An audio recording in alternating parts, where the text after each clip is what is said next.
శ్రీ గురుభ్యో నమ. శ్రీమాత్రే నమ. ఆదిత్యాయ చ సోమాయ మంగళాయ బుధాయ గురుశుక్ర శనిభ్యే రాహవే కేతవే నమ.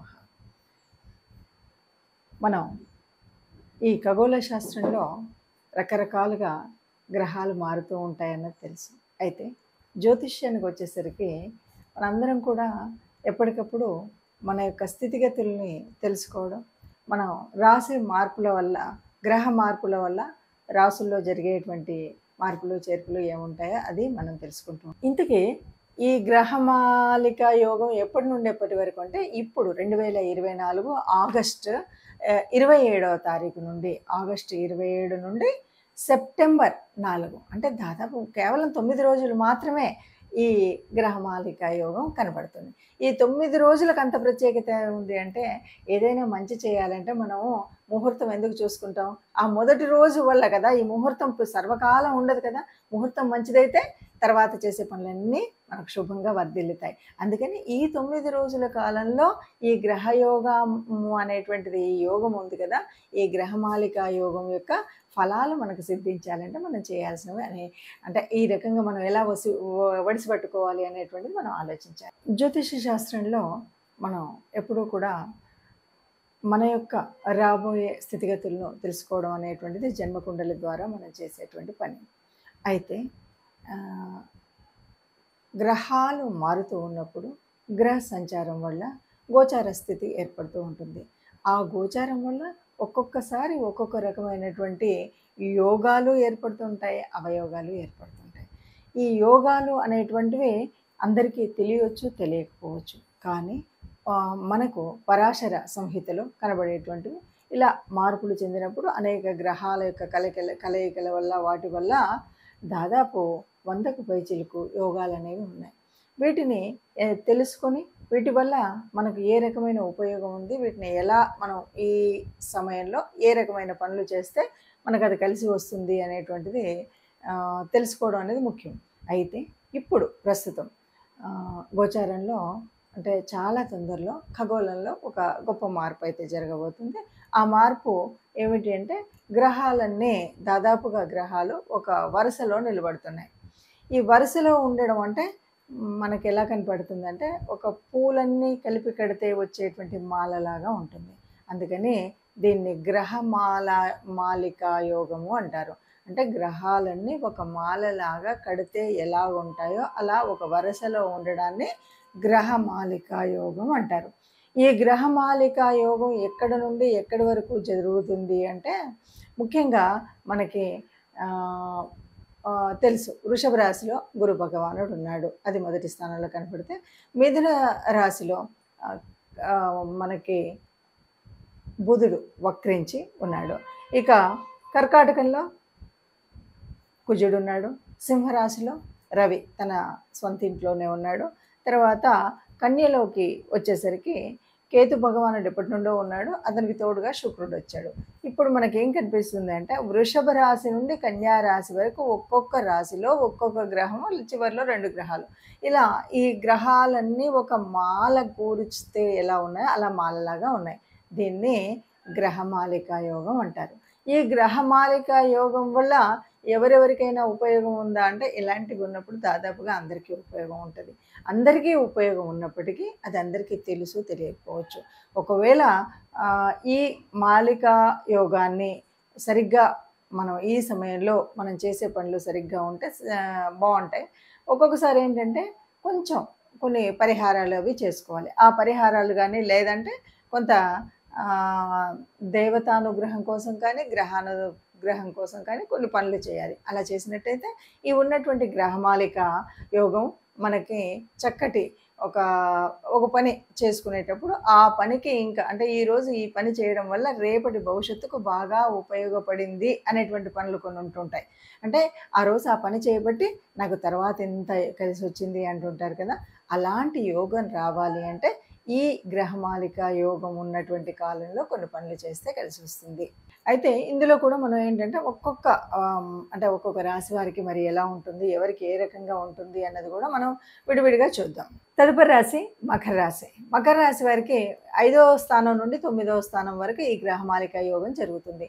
5 చక్కగా చెప్పాలి అంటే 159 లాట్స్ అని చెప్తూ ఉంటాం.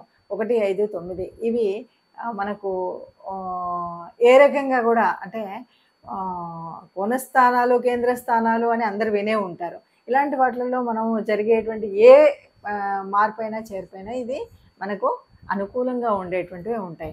ఈ 159 లాట్స్ అనేది చాలా అద్భుతంగా మనకు సహకరించేటువంటి స్థితి ఉంటుందని తెలుసు.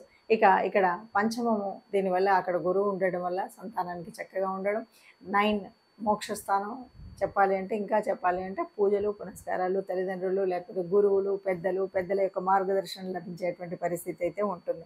సో యథావత మకర రాశి వారికి చెప్పొచ్చేది ఏంటి అంటే, మకర రాశి వారికి చివరిలో మనం ఏది ఏళ్ళనాటి శనిలో ఉన్నాం. ఇక ఇప్పటి వరకు జరిగినటువంటి బాధలు, కష్టాలు తొలగి పుణ్యకాలం వచ్చేటువంటి సమయం అని చెప్తూ ఉన్నాం. దానికి సపోర్టివ్గా వచ్చేటువంటిది ఈ గ్రహమాలిక యోగం.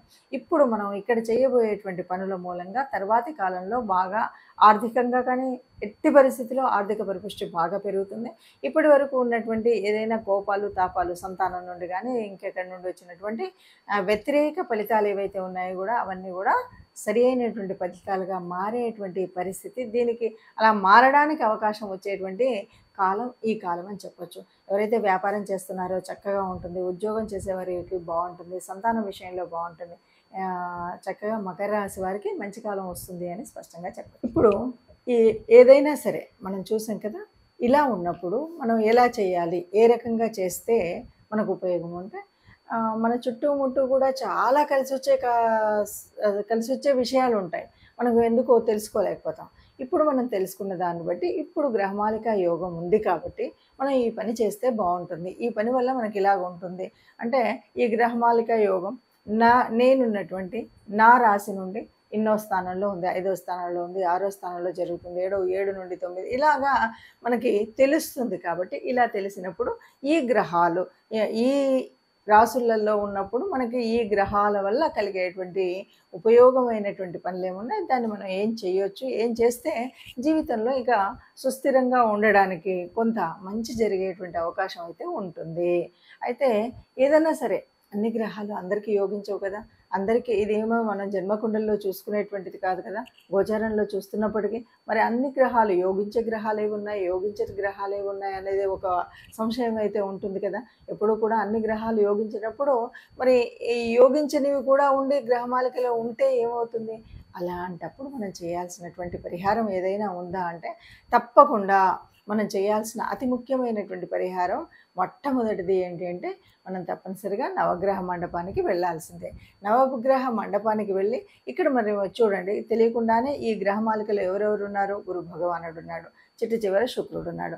అంటే గురు శుక్రులు అనగానే మనకు ఎన్నో రకాల పుణ్యాలను ఇచ్చేటువంటి గ్రహాలు ఈ రెండు. ఈ ఇద్దరి మధ్యలో మిగతా గ్రహాలు ఉన్నాయి. కాబట్టి దాదాపు మంచినిచ్చేటువంటి వాళ్ళే, కానీ కొన్నిసార్లు మనకు యోగించినటువంటి పరిస్థితి ఉంటే కూడా మనం ఆ ప్రాప్తాన్ని పొందాలి అంటే మనం బుధుడు మొదలు, మన గురువు భగవానుడు మొదలు, బుధుడు వక్రించి ఉన్నాడు ఆయన, తర్వాత కుజుడు, రవి, శుక్రుడు, కేతు భగవానుడు వీళ్ళందరూ ఉన్నారు. వీళ్ళందరినీ ప్రార్థించాలన్నమాట. అంటే ఏం చేయాలి, నవగ్రహ మండపానికి వెళ్ళి మనకు ఉన్నటువంటి నవగ్రహాలని, రాహుకేతు భగవాళ్ళని వీళ్ళందరినీ అంటే ఈ 9 మందిని మనం పూజించడం, లేకపోతే నవగ్రహ ప్రదక్షిణ చేయడం. ఇది మరి ఈ జరుగుతున్నటువంటి కాలం అంటే మనకి ఆగస్టు చాలా ఇది తక్కువ కాలం, అతి తక్కువ కాలం అయినప్పటికీ కూడా అంటే ఆగస్టు 27న మొదలయ్యి ఇది దాదాపు సెప్టెంబరు 4 వరకే. అంటే మనం చూస్తే కనుక దాదాపు 9 రోజులు కూడా లేనటువంటి సమయము ఇది. అంత ఉపయోగం అంటే తప్పకుండా ఈ నవగ్రహాలు మనకు కలిసి వస్తే ఈ 9 రోజులు యొక్క ఈ గ్రహమాలిక యోగం వల్ల మనకు జీవితకాలంలో మంచి జరిగేటువంటిది చాలా ఉంటుంది. అందువల్ల ఒకటి నవగ్రహ ఆరాధన. ఇక రెండవది విష్ణు భగవానుడి ప్రార్థన. అంటే ఏ రూపమైనా పర్వాలేదు, విష్ణు సహస్రం వింటామా, విష్ణుమూర్తి గుడికి వెళుతామా, విష్ణువుకు సంబంధించినటువంటి కార్యక్రమాలు చేస్తామా, రామావతారం అవ్వనివ్వండి, కృష్ణుడి అవతారం అవ్వనివ్వండి, విష్ణు సంబంధితమైనటువంటి ఏ రూపమైనా సరే విష్ణు ఆరాధన చేయడం. ఇక మూడవది గోమాత, గోశాల. ఈ రెండు, గోశాలలో సేవ చేయడం, గోమాతకి గ్రాసం అందించడం.